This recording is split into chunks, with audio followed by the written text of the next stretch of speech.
All right, let's move on to sex.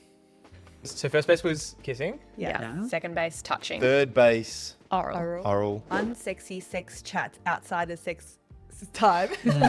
Let's have more conversations about the fear of rejection. Why is that so hard, and why does that make all of us feel so uncomfortable, and like what do we do with that feeling? There's a lot of flirting that goes on. There's this app called Strava that runners use. Fully people like DM you and they're like, oh, you're fast. I need to tell my fiance I'm only on Strava for the running. Yeah, Just the stats. it's not the running.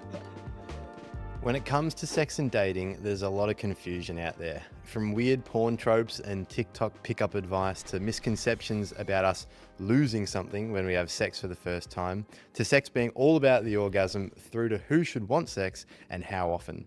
So today we're unpacking it all. We're talking about safer sex, busting myths that make us feel insecure and pressured, and figuring out how to flirt without crossing a line. We'll explore why conversations about contraception don't have to be embarrassing, and how a more open, pressure-free approach can actually make intimacy better for everyone. Joining me on the couch for this conversation, CEO of Consent Labs, Angie Zhou.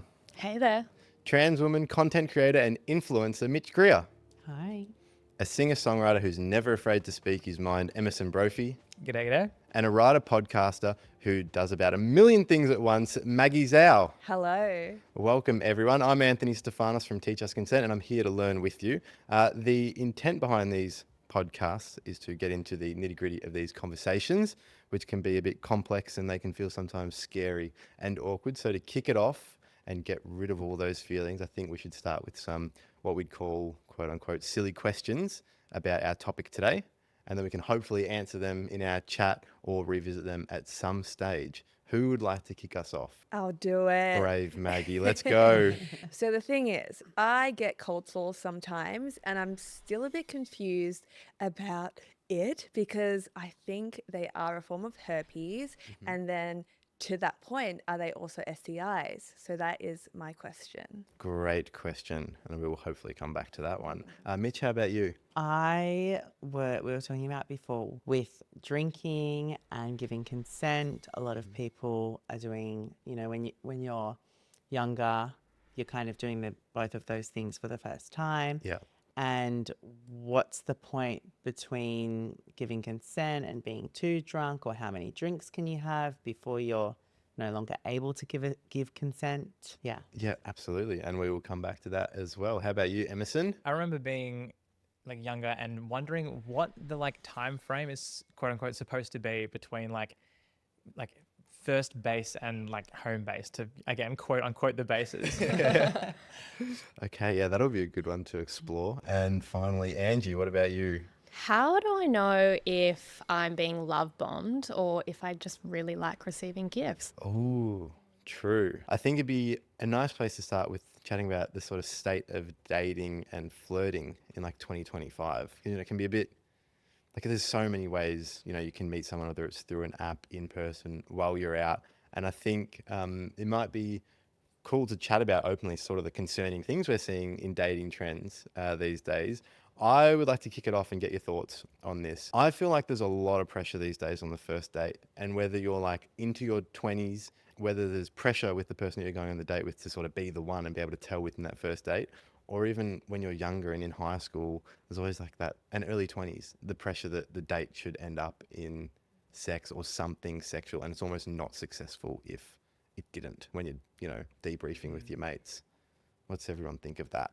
Well, every serious relationship I've been in, the first date hasn't even ended with a kiss. So I've never really subscribed to that whole, hey, this is how a date's meant to end. A date's meant to end with a kiss. A date's meant to end with sex.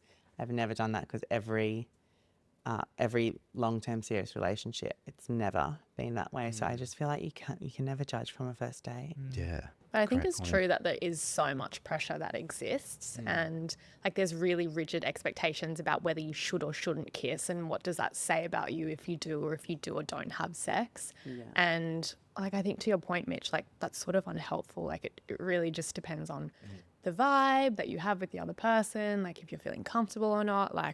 Just chuck out the expectations, I think. Even beyond the physical element.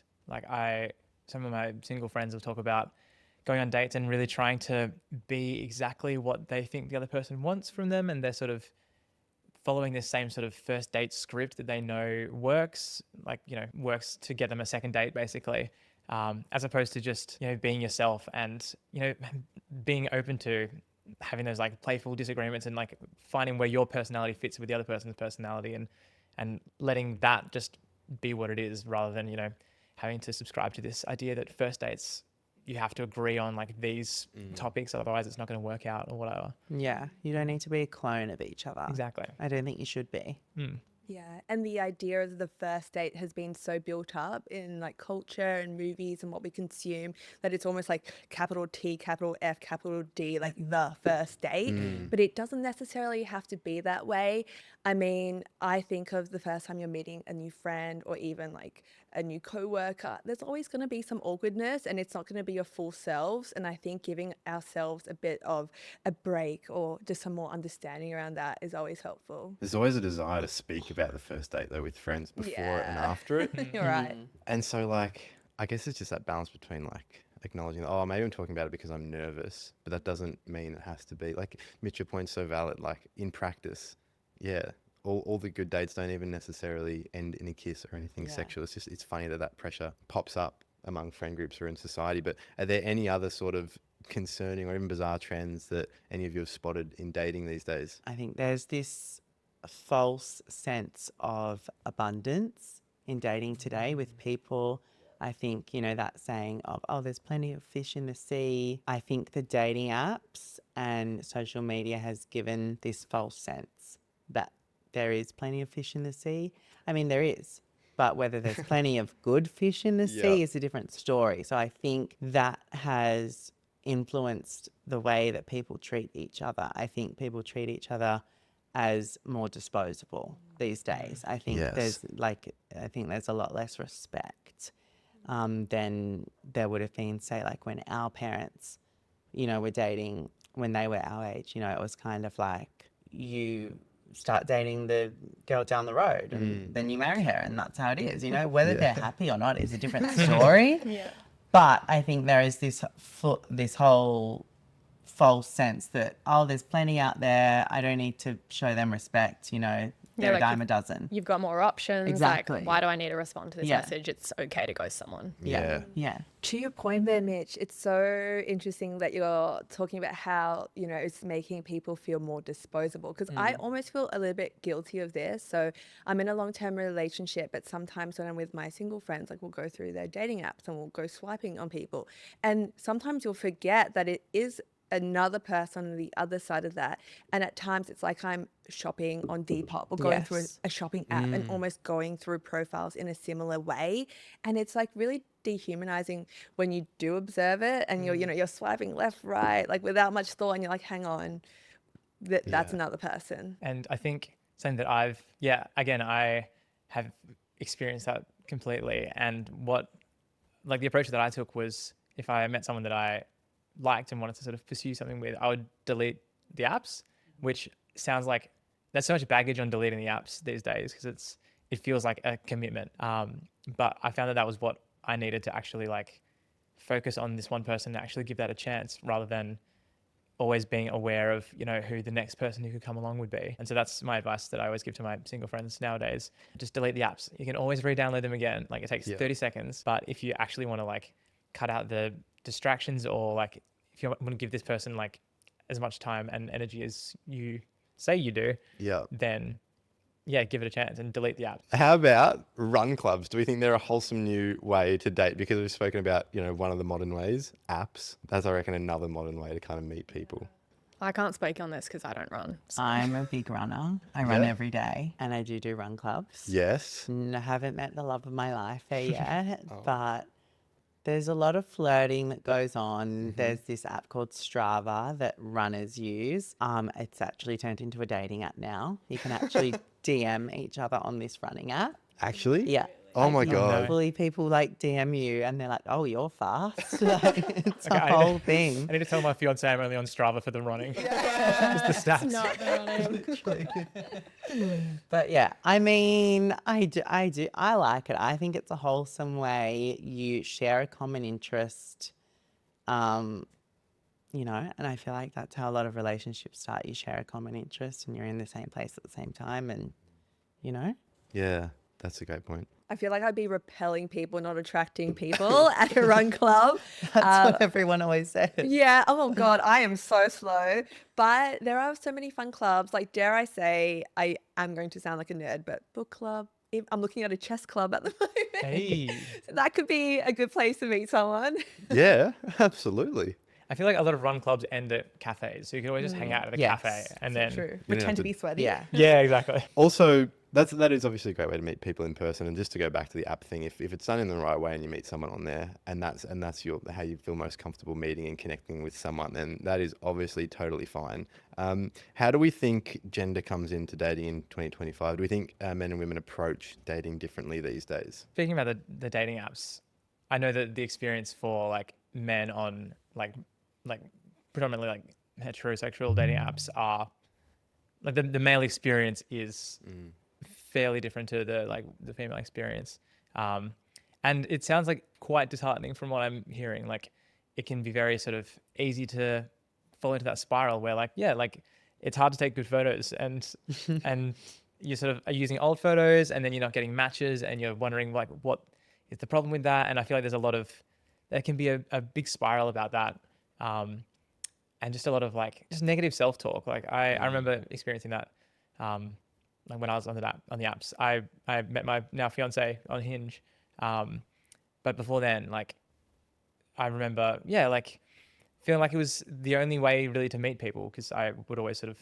I'd never liked the idea of like approaching people in public, and yeah, it sort of felt like the only way that I could meet someone. But it led to all this sort of negative self-talk and just feeling disheartened and deleting them and trying to start again, and yeah, just a bit of dehumanization that I was doing and I felt like was being done to me. I think the female experience is very different. I think it's like a big kind of dopamine hit when you go on it. You get like the attention and the matches and the whatever, but it's the following through and the conversation. Like as soon as you write a long paragraph, the man is like, oh, I can't be bothered to respond to that, you know? Like, and I'm a long paragraph girl. Like I like a deep chat. Like I'm not interested in what you had for dinner last night. Do you know what I mean? Like I want to know How you feeling? Yeah, I want to know what your 5-year goal is. I want to know what your biggest insecurity is, you know? Yeah, so I think it's like a big dopamine hit initially, and then it's like it goes nowhere. That I feel like that's how it feels for me personally. I don't know if anyone else can relate It to almost that. sounds like quality versus quantity, I guess. Yes. Like it sounds like for you the quantity is there, but the quality Yes. of connections is not really there. Absolutely. And then I guess from being a man on a dating app, like the quantity of matches were very few and far between. So it was very hard to like not have that like lot of stakes when the match does come through, and sort of put too much pressure on yourself in that interaction. That's no excuse to just be a bad conversationalist, but it's like that sort of leads to the pressure in that interaction. Yeah. For me at least. Yeah. And then you always hear like, you know, dating is a numbers game. So then if you're not getting the matches, then I feel like that would play into your head and Yeah, totally. the negative self-talk. Yeah. I think the point about the dopamine hit is so relatable. There's definitely been times where I've downloaded the apps and then realized, I just clicked as to why I downloaded it this time. I needed validation. And there's been other times where like I've genuinely, and I'd be curious about your take on this, Emerson, with what you're saying about deleting it and re-downloading it, where like if something didn't work out, I just delete it, like I got to get off these. But it was actually, I think it was coming from a place of like shame that I was looking for a partner. I think maybe part of like the male experience is like being ashamed that maybe I just, I'm not like dating for a numbers game or like to get body count up, which we'll discuss at some point as well. It's like I'm actually dating to find something meaningful, and that's a bit of something that I don't really speak about with my male mates. I think that is the like common sort of stereotyping, is that men tend to use the apps for more casual relationships or for fun, whereas women are on there to get into more long-term serious relationships. But I feel like that sentiment has sort of changed a little bit. Like people are on there for different reasons, and like that's totally fine. It's nice to say it at least. A slightly more serious version of this now. There's heaps of content circling online about how we should be dating. And some of it is harmless, but some of it is potentially very harmful. So I know you mentioned very briefly about Emerson, about being aware of like pickup artistry on YouTube and stuff. What did you see in that space? Yeah, so I don't think I've spoken about this in public before, or even like a lot of my friends don't know this because it's pretty embarrassing to look back on, but I think it's necessary to acknowledge. Um, so I mentioned that I was like on the apps and I was struggling to meet people in person. Like I'm not like comfortable like going up to a stranger in public and striking up a conversation. So I think it would have been a couple of years out of high school. Um, and I like sort of was on like Reddit and went through a bit of a self-confidence subreddit, like deep dive. And that led to like some pickup artist videos. And I was like curious about it. And I like watched a few of them it was like a couple of months that I was watching these, and I just sort of like admired the confidence and just not the like bravado, but just almost how like flippantly they could just sort of walk up to someone in public and just speak to them, and even just like come forward with like an intention of like saying that they've like found that woman attractive to her face, which was like it was mind blowing to me. Obviously, I see it now as quite problematic and unwanted advance, and they didn't pay any attention to how the woman was feeling in that scenario, whether she was comfortable. They just sort of paid very little attention to that. And yeah, so I was watching those videos, and I think once I just like overstayed my welcome in a conversation with a Maya shop attendant. Just like there was like a transaction, I bought something, and then I just like hung around, and I was like, oh my God, ask for a number or something. And I don't know if I did in the end, but I felt so like uncomfortable with that in that moment, because I like my reasons for not wanting to go up to a stranger in public was to not like, insert myself into their day and like put them in an uncomfortable position, and like all the reasons that I now recognize are like so valid and polite and just generally like good. And so, yeah, I think after that, I just sort of trusted my gut and said, actually, no, I'm uncomfortable with this for a reason. But I look back at that time and sort of see it as a bit of a crossroads of like, if I had have kept shutting that voice out and gone down that pathway, like that leads, as we've seen, that leads to a very sort of dark place that goes down the full alt-right pipeline. And Yeah. Do you think she was uncomfortable, or were you just uncomfortable? I was pretty terrified. Yeah. I remember my heart was like thumping. I don't know if she was uncomfortable. I don't know if I was that tuned into what she was feeling, which is like definitely a side effect of the way I was, learning these ideas.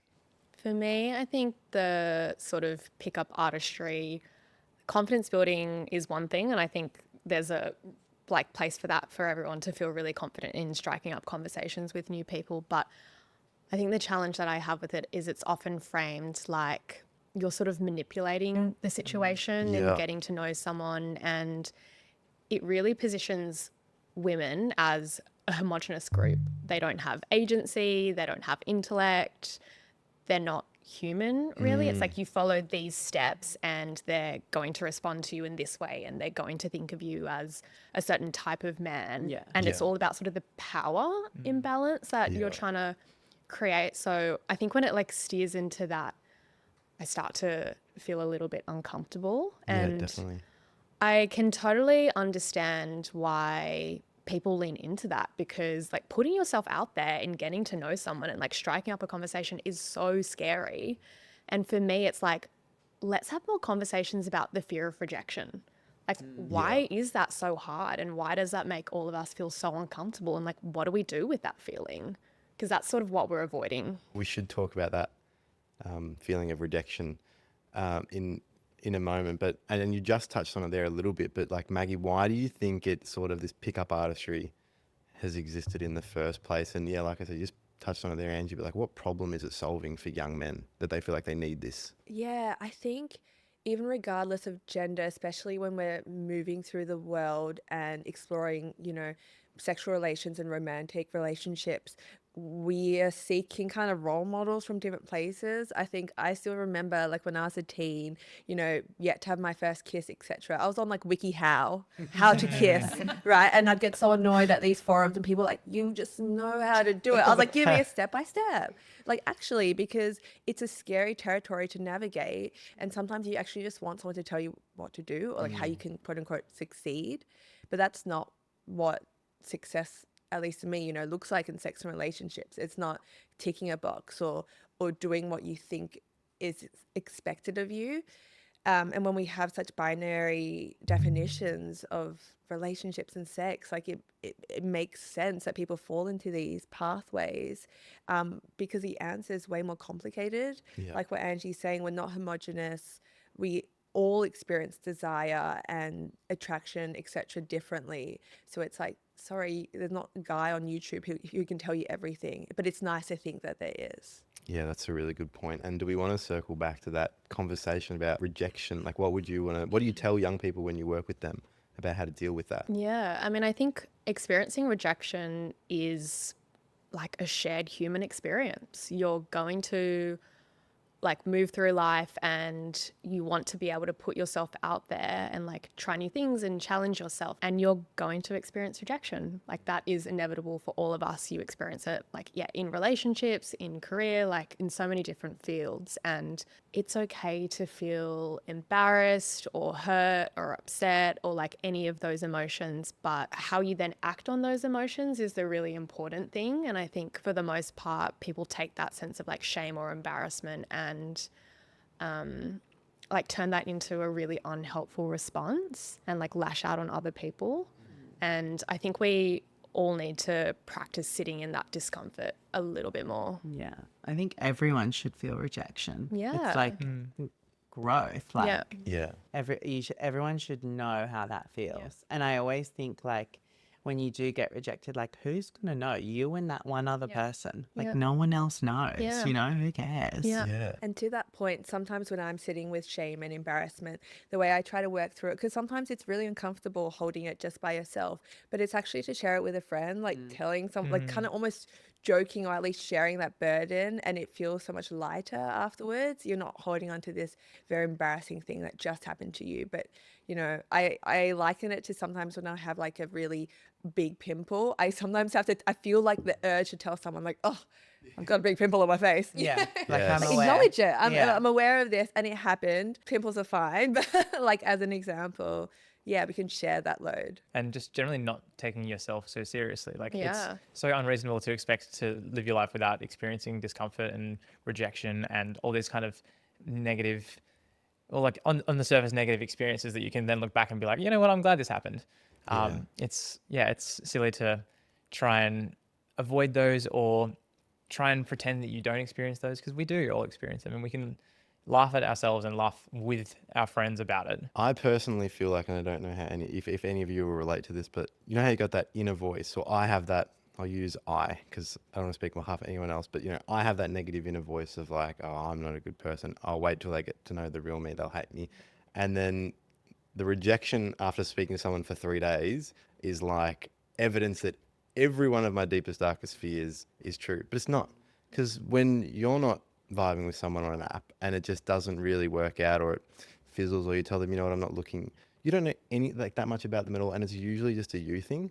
I mean, that's like sort of personally how I feel like I've rationalized, like it's never as personal as it feels. Yeah. And you know, all those deepest, darkest things aren't necessarily true, or maybe they are, but it doesn't matter. No, I think they're not true. I think like we generally in society have a problem with hearing the word no and facing that rejection. And like the immediate instinct is to internalize it, to be like, there must be something wrong with me. Yeah. Like there's something that I've done, there's something that I've said, I'm not a good person, like whatever it is. But like, I think to your point, Anthony, for the like most part, it's how they're feeling. Like maybe they're not in that space of their life. It's the context, it's the time, it's the moment. Like it could be completely unrelated to you, but we always make it about us. Yeah. So on that then, what do we think are some nice, gracious ways to respond to rejection? I've been, out with friends and seen guys like hit on my friends. And what's really interesting is, let's say they're not interested. Maybe they pay them a compliment or they've, asked them out more explicitly.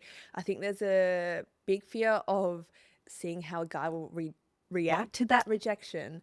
So, maybe politely turning him down, like, oh, it's like, thank you, that was really kind, but I'm not interested. Or, oh, I'm actually good, I'm going to be hanging out with my friends tonight.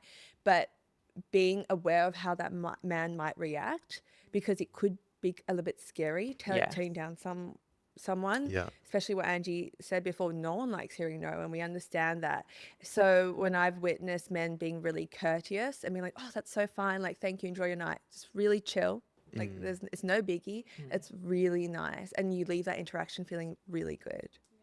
And I find when they're really nice, then you second guess yourself. You're like, wait, maybe I actually shouldn't have said no. Yeah. But if they're rude, then you're like, well, perfect. I made the right decision, Well, on the topic of flirting, that's obviously like one of the first instances where people have a chance to feel rejection. And we hear a lot from young people about how they are too afraid to flirt because they don't know where the line is and they might cross it and it becomes sexual harassment. So would you be able to talk to that, Angie? And then obviously as well, if it's possible to sort of define sexual harassment as well in that answer? Yeah. So, I mean, sexual harassment is defined as actions or behaviours that are unwanted and of a sexual nature. It can constitute a range of different behaviours. So, for example, repeated requests to go on a date, as an example. And I think sometimes it can feel really hard to know, like, where flirting starts and where potentially it veers into territory of unwanted or sexual harassment. But I think that's where sort of being self-conscious or like self-aware, at least, of how you're making the other person feel, and like tuning into, do they look like they're interested in this conversation or like this request to go on a date or to flirt? Or is their body language showing me that like maybe they are a little bit fearful or they're leaning away or whatever? And just being able to respect that. Again, like being okay with if they're not interested, it's maybe not a comment on you. It's just they're not into that. Yeah, absolutely.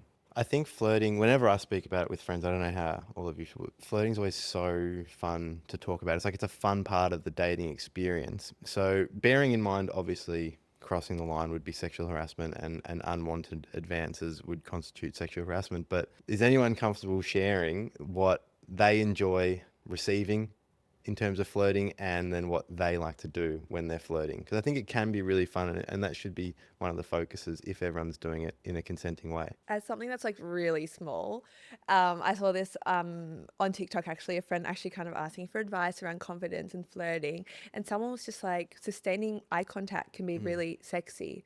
And that I was can just be, gonna say that. yeah, good. Okay, I'm glad I'm not alone here, because sometimes it's scary to like put words out there, but something like having your body language being more open and eye contact can be a bit like nerve-wracking, but leaning into that, I think, is a good way to flirt. Yeah, I think holding the eye contact for longer than like is naturally comfortable is like, I mean, not a like 100% confirmed, but like could be a sign someone's interested, And then my favorite thing to do is if like I can tell a guy's staring, I always like to wave at them. Because then I don't really I don't have to say or do anything, but it kind of invites them to come and talk to me. That's Like, nice. I've waved, come and talk, Like the ball is in your court now. So simple, so Yeah. brave. Riz. I do it all the time. I do it everywhere I go. I'm like on a walk and one day I'm like, oh. And or it's like they're either staring because they're into you or they're staring for like another reason. And you can always tell which one it is, because if they're staring for like another reason, they're like, oh, I'm being really obvious staring, or they'll come and talk to you. It's a good way. Smart. I always found sense of humor was a big one. This is going to sound really gushy, but the first couple of interactions with my now fiance on Hinge were just like a joke back and forth. It was just banter, and it was just really like I could tell that we were on the same wavelength, and it was just really exciting. Like keeping up the joke and just like committing to the bit, basically. That's just me. A bit of wittiness. Yeah. On a serious note, is there a way that we can check in when we're flirting? And does anyone do that just to make sure we're not approaching the line? Like, for instance, I also love when you make eye contact with someone out, you're like, oh, great, that was a real life match. And then, but then like the next step is like, oh, maybe I go and approach the chat. And then the next step might be like, oh, let's see if either of us react when like there's a little bit of physical contact. But what are the things that everyone does, or maybe friends do, that you're like, well, that's a really good approach? I think asking a question like, hey, are you keen to continue this? And if you're not getting a positive response back or they say no, then like, please don't continue to sort of like try and make it a thing, because that's just uncomfortable for everyone. I will add another point towards just like asking, because I feel like there is so much, like, you don't want to try to read someone's mind. And if you're already the kind of person who is second guessing yourself, like we all do, I presume, when it comes to dating, and we all have, just taking that second to ask, and you can make asking flirty as well, like sort of acknowledging the vibe or like the sexual tension or whatever. If you are vibing, then that can be like a fun shared joke. You can laugh about it. And it also gives them a really good out. Like if they are not, feeling it, then they can make that extremely clear in that moment. I feel like it may seem like it would like ruin the mood or whatever, but if there is a mood to ruin, it probably won't ruin it. Yeah. Yeah, absolutely. And this could be actually a good time to maybe jump to Emerson's silly question around bases. Does anyone have any thoughts about the appropriate time to sort of progress between flirting? Should we even define what the bases are? Does anyone Yes, know? because I've forgotten. I really have. I don't know what they are since high school. Can someone tell me? So first base was kissing, Yeah. Second base, touching. second base touching over clothes. And Is there an Yeah, just touching. Is there an under or over clothes rule? I Or guess no? not. I feel think like all we're- of the just above, touching. second No, base. no rule There's no over rule. above. Just touching. Third base, Oral. oral. Fourth base. Fourth base, Sex. sex. Again, how extremely heteronormative Yeah. this is, but that is the traditional bases, I Yeah. believe, according to regulation baseball Is rules. there any more? Is there any more after that? In baseball or in... No, not baseball. I think in baseball we're out of bases. Fifth base, sex with feelings. Yes. Okay, so now that we've established the bases, acknowledging how heteronormative they are, does anyone have any thoughts about the appropriate time and how to check in that we can progress to the next one? I remember wondering this question myself when I was a young person. I feel like there's such a sense of time pressure, which, I mean, we were sort of speaking about even when it comes to like first dates, like when's the right amount of dates to engage in sex, as an example. And how much time should pass before I want to hit a certain base. But I think like the answer is, it is so dependent on the individual relationship and like the individuals in that relationship. There's no standard that like every single relationship should be following, because it depends on so many different factors. And I think checking in and actually having that conversation and asking the question is probably the standard that we should all be following. It feels like it's come up in a lot of podcasts so far about how checking in can increase intimacy. Is that your experience, Mitch? That, when you check in with a partner, like actually it's brought us closer? Yeah. I kind of like it when someone is like, can I do this? Can I do that? Because it's like, I don't know, it's a bit of a turn on to me, when they're like, it's like preempting what they're going to do, Yeah. Yeah. I think it's also like everyone is really different. Everyone likes different things. And if you don't ask, you don't know what someone else likes. You're just making a whole bunch of assumptions based on your previous experience or what you've consumed from media, whether that's, movies or pornography.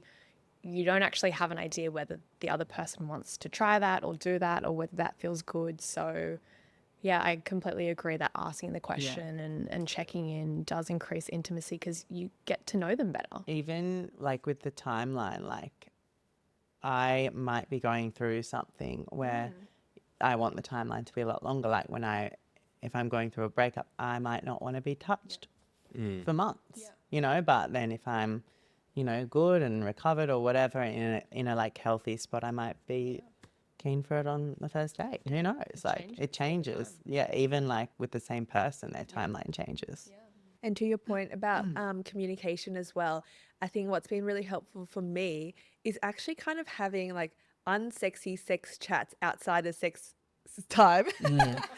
Take a shower every time I said sex, and my goodness. But what I mean by that is like talking about sex, and it doesn't have to be like when you're like gearing ready to go or whatever, and just talking about it almost not necessarily like logistically, but just like checking in and asking those questions. I feel like that's really helped with intimacy for me.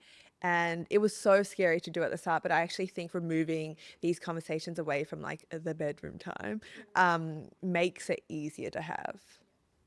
And especially when you're just starting out and having sex, or even like the previous bases, to stick with that analogy, like if you're communicating with your partner and letting them know, you know, that it might be your first time trying anything, then there is no expectation to come at it with any sort of, you know, learned assumptions about how to do things or what to do or when to do things or what your partner likes. Like it would be almost unfair for your partner to expect that of you, and therefore like why would you present yourself as someone who has all these answers and like knows exactly what to do and when if you're just sort of honest with yourself and honest with your partner about, yeah, look, I have not done this before, can we like talk through it, or like can you like let me know what you like, or let me know what you want in this situation. Like it's just being honest is always the way to go. Yeah, I think there's like a certain level of vulnerability to being honest, and like that's scary again to put yourself out there in that way, which is why we all find it hard to do. Again, we are fearful of rejection, but it absolutely creates intimacy. I feel like a lot of the traditional media that you consume when you're young doesn't model the behaviour of checking in, whether it's porn or movies. It's just they move to the next thing and it's unspoken and you're supposed to know. And I guess it like fosters this feeling of I'm not good at this if I don't know when to do it just intuitively. All right, let's move on to sex. We've spoken about flirting, dating, sex now, and we're going to speak about some common misconceptions that we hear about sex from young people. So I'll give us a misconception, and then a bit like a year 12 English essay, I'll just say the word discuss, and then let's go. I'm having PTSD.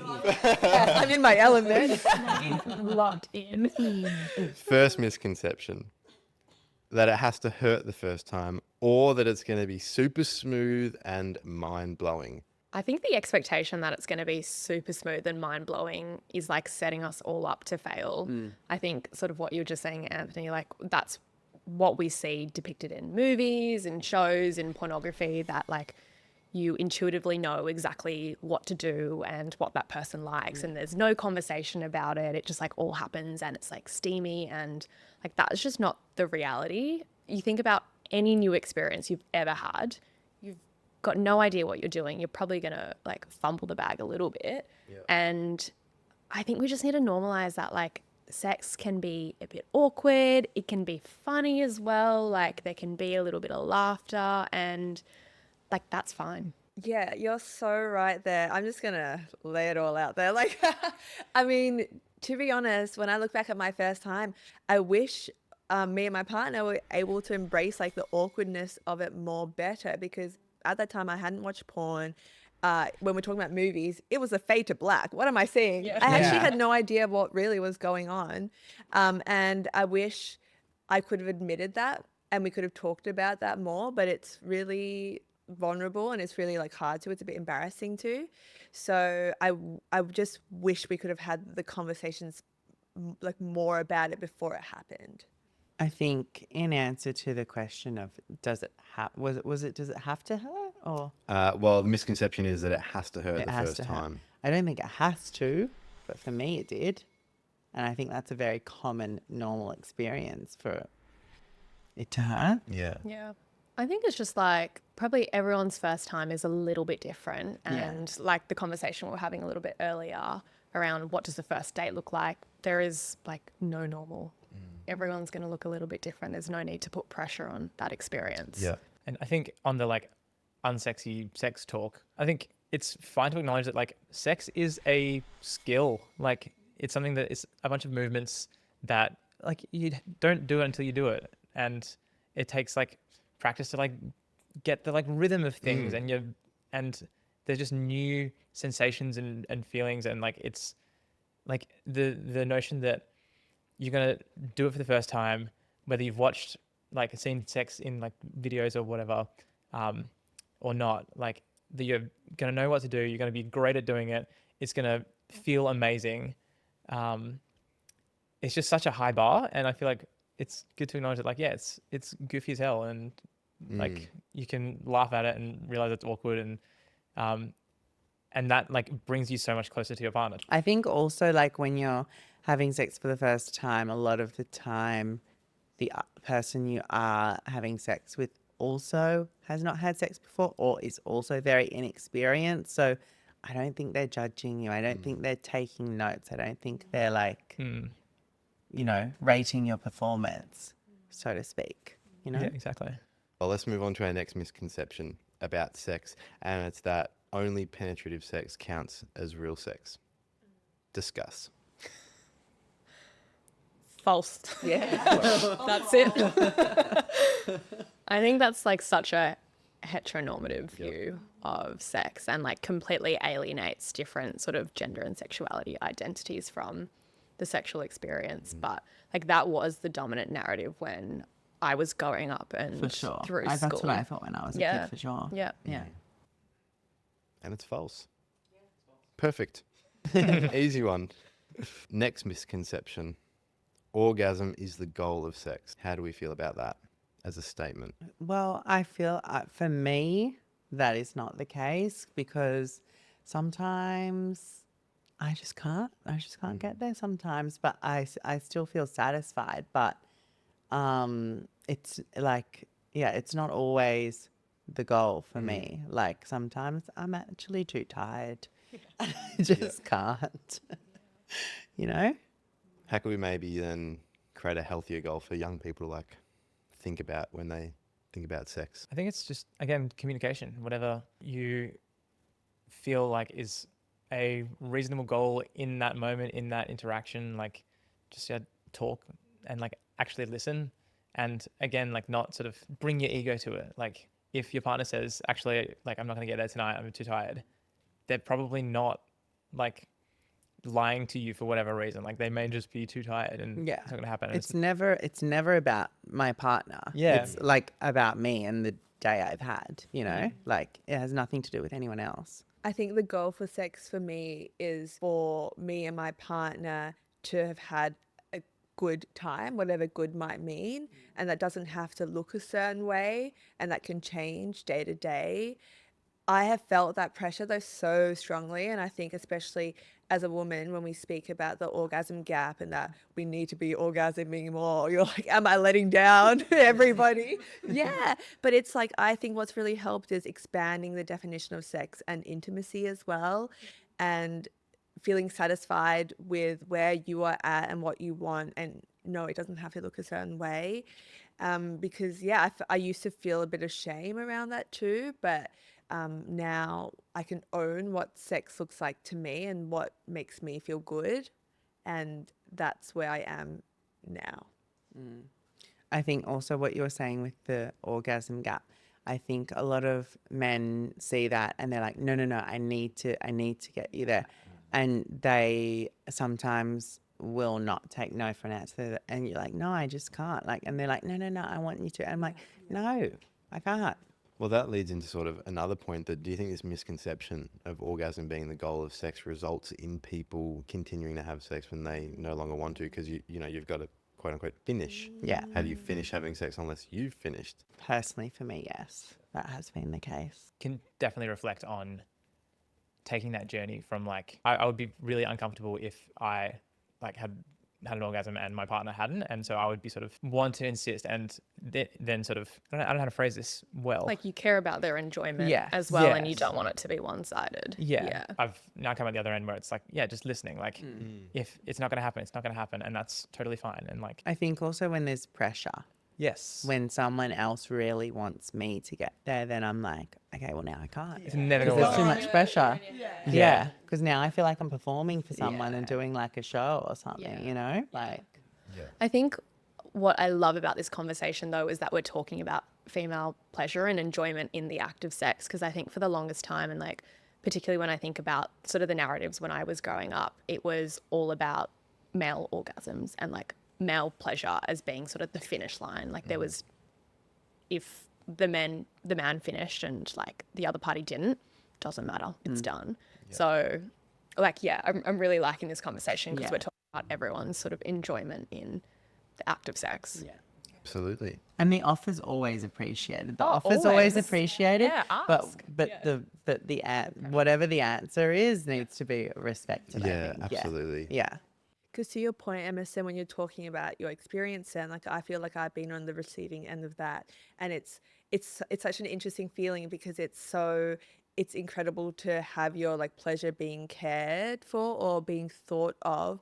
And what's helped me and my partner is discussing like, hey, I actually enjoy like multiple stages of the sex process. It's not just that end part. And, you know, being really open about that as well. And, you know, not having an orgasm doesn't necessarily dull or like lessen the experience. Yeah. I think a lot of men, not to box them in, but I think a lot of men don't understand that it can still be just as enjoyable for us, even if you don't get to the end. You know, they think, I don't know if it's because they would feel that it's not complete for them if they didn't get to the end, but it's not the same for me personally. I think because speaking to your point, Angie, about like the media we grow up with, and we see that sort of stereotype of, like the man will like have an orgasm and then immediately fall asleep or whatever. Like there's such a stereotype, and it's such the butt of like so many jokes. Yeah. So I feel like almost we've like overcorrected to a certain point where, and I think I'll speak to sort of my mindset at the time, where I was so like adamant that I was not going to be that. Yes. That I was still just in my own head and not like in the interaction and like listening and having a conversation. I think it's worth emphasizing as well that going back to that, people might continue having sex when they don't want to because orgasming is the goal of sex. And if, you know, you've expressed, I'm not going to get there tonight. And as much as you might think, oh, I'm trying to do the right thing by getting you to orgasm. But if they've expressed that, there's no longer consent in the experience. Exactly. And you need to respect that answer. I just thought I'd emphasize that point because I thought you made it really well, Mitch. Thanks. But we moved on quick. The next misconception that we're going to discuss is that blue balls are dangerous, common, and that it's someone else's responsibility to get rid of it. And Angie, I was wondering if you could take us through this one. Yeah, I mean, blue balls can be a real experience that someone can feel, but I think often when it's used as a reason to engage in sex or a sexual act, it can be used to try and like coerce someone into that by saying, you know, I'm feeling a lot of pain and therefore like you need to do this for me. And if you're having to use that as a reason to like convince someone to have sex with you, then like you're not respecting their consent. So it is sort of technically a real thing, but sort of most of the time it's used as that sort of coercive act to get someone into bed. I think it's maybe not as commonly experienced as like we think it might be because of how often it's talked about, but like, yeah, not to dismiss that it can happen. So misconception debunked, would we say? Thank you, Angie. The next one, and I might throw to you for this one, Maggie, is that you should always have a really high sex drive if you love someone. Yes. Oh my goodness. Sex drive and libido has been a really interesting one to navigate recently. I've been reading this book called Come As You Are, and that's by Emily Nagoski. And she kind of like debunks what I thought about sex drive, because I used to think that, oh, like you only can have a high sex drive or you can have a low one. But what she kind of frames up instead is brakes and accelerators. And she talks about people having really sensitive or not sensitive brakes, which means like, you know, you might like get pulled out like of a sexual moment really quickly or not that quickly, and vice versa. Accelerators, like you can get turned on really quickly or it might be a bit slower. And I was like, oh my goodness, this messaging and like wording around it resonates so much more for me. It's not always as simple as, oh, you're just horny more, you're horny less, but there are different factors that go into that.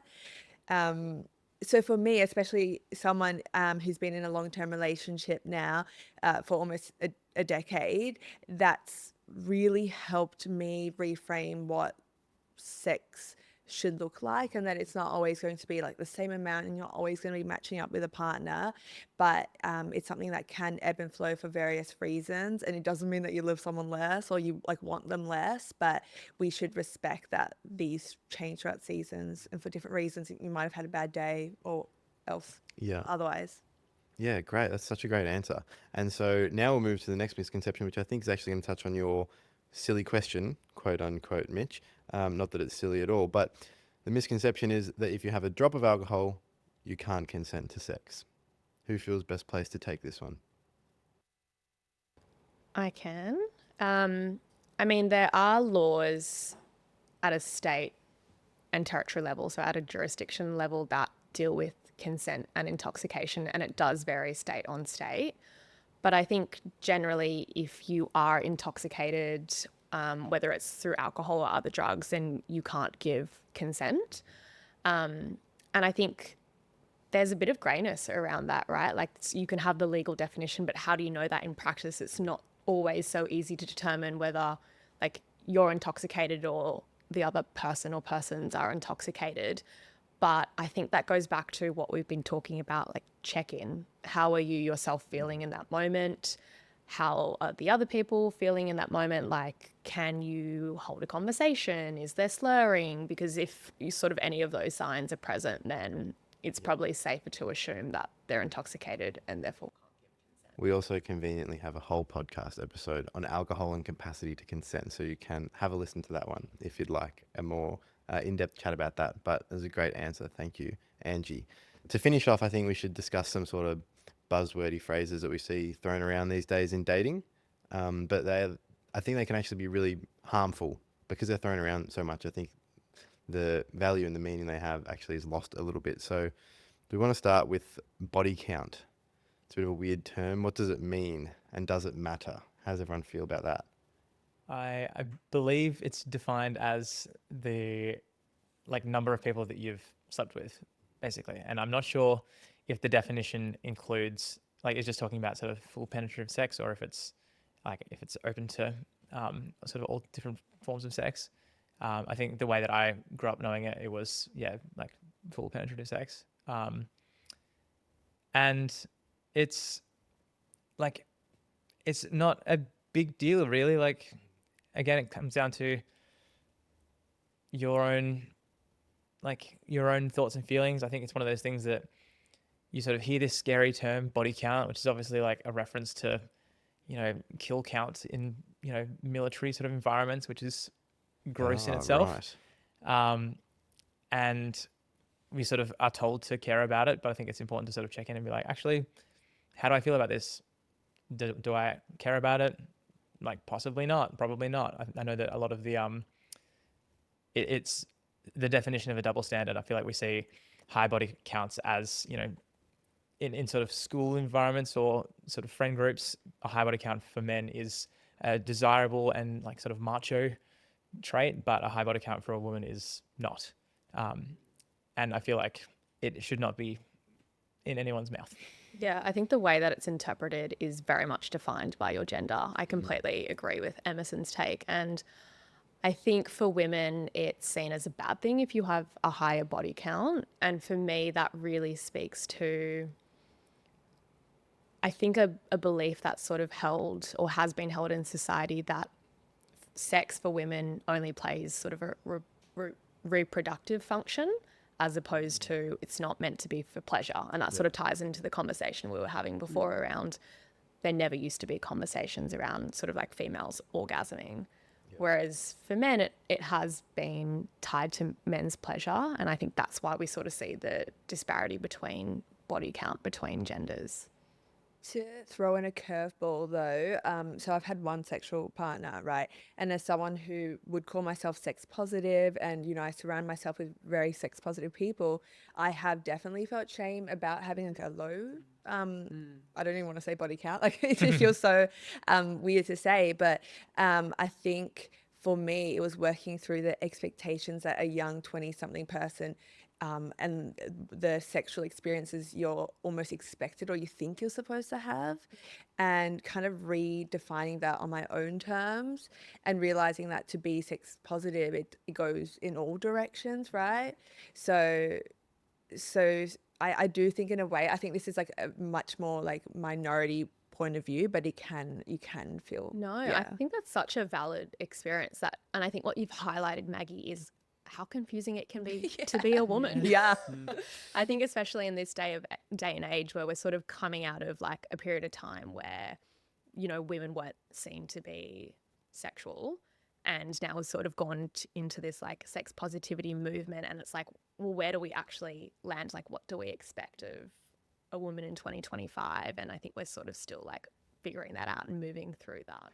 And even just to add to that, like I have a lot of friends, you know, who are also in their late 20s who have had zero or few sexual experiences. And I also want to really make space for that as well. Like, even terms like late bloomers or whatever it might be, I think there is still a lot of shame of like not doing enough, like not being out there enough as well. But there's no like proper timeline that we have to follow. Yeah, exactly. And I think I sort of see that from a male perspective as well. Like I think I mentioned that my friend group in school was not particularly like, you know, out there, you know, dating and like hooking up at parties and that kind of stuff. So I didn't like start having sexual encounters till my early 20s.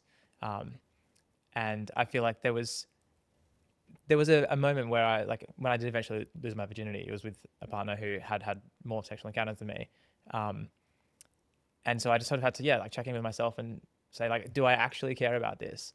And thankfully, like, I was surrounded by people who also didn't really care, and they weren't going to put the pressure on me. And so I think it's important to ask yourself if you care, and if you don't care about it, then let the people in your life know that it doesn't matter, because that's just, you know, it's good to talk about this kind of thing and change the narrative. I think, like, I personally, I don't even know what my body count is, not because it's a really high number, because I've never counted. I've never sat down and actually like figured out the people and the numbers and whatever, like, because I just don't care. It's no interest to me. I'm not interested in doing a random math equation for no reason. Like, I finished school. Yes. It's like your ATAR or whatever it is in every state. You never think about Exactly. it afterwards, and it doesn't matter. Exactly. And it really doesn't. I just want to say that was a really great interaction from all three of you to witness, and I wish I heard conversations like that when I was a young man. So thank you for your answers and for sharing your experiences as well, because they're quite personal experiences to share. And that's going to make a real difference, I think, to people listening. To move on to the next buzzwordy phrase, love bombing. Is it a sign of coercive control, or are you really in love with each other? It's kind of hard to know the difference and what's really going on there. So to clarify with love bombing, right, is that when early on in a relationship or a courting process, one person kind of gives one person a lot of attention and time and perhaps gifts and showers them with like monetary things, but then can pull away? Yeah, you can sort of withdraw, and with that there comes sort of, you use it as a tool essentially of, potentially coercion. Like, you reward them for doing certain things, or you withdraw sort of the love and affection and the gifts if you don't think that they've acted in a way that you want them to act. Yeah, I've seen with friends who have been going through the dating process, and I think we get a lot of our messaging around dating around movies, and there's this like massive courting process, and sometimes, you know, they're getting a lot of gifts or they're going on extravagant dates and they don't really know how to react to that. And I think what's normal for dating can vary a lot. From personally speaking, I think what I'd want is going through a dating process, knowing what someone is like on a day-to-day basis, not having this like aggrandized version of themselves. But it's hard to know, like, what if someone just like loves giving gifts? Yeah. That's what, I've had experiences where I've been like, am I being love bombed, or is this how it's always going to be? And if that's how it's always going to be, that's fine.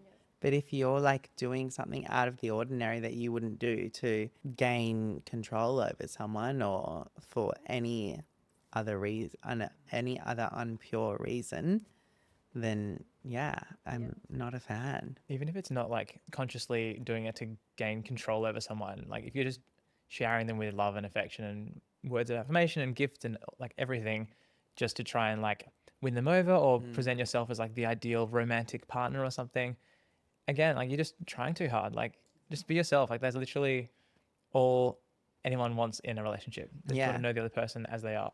And if you're doing that, that can't last forever. Like Exactly. the cover is going to come off eventually, and then they're going to realize sooner or later Yeah. that that's not who you are. So would you not rather it sooner than later before you've invested all this time and energy into it? Yeah. Sounds exhausting. So Yeah. how do we kind of work out in real time when you're having an experience with someone or you're dating them, whether they're love bombing you or their love language is gift giving? I'm still trying to figure that out myself. Not to be like a one trick pony, but like, is the answer to just ask?